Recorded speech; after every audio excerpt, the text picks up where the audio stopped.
మిలమిల మెరిసే ఒక అగ్నికణం మిగిలిందా తన కోసం ఏ క్షణమైనా.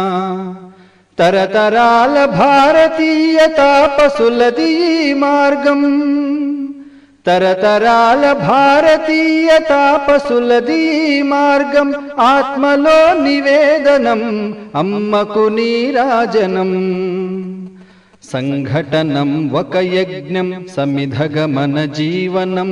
భరతమాత పాదాలకు మూవలం, ఆమె మోముపైన చిరునవ్వులం.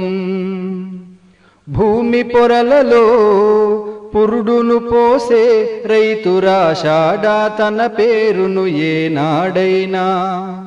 ఆ జన్మాంతం సేవలు చేసే తల్లి అడిగిందా ఆనవాలు ఏనాడైనా.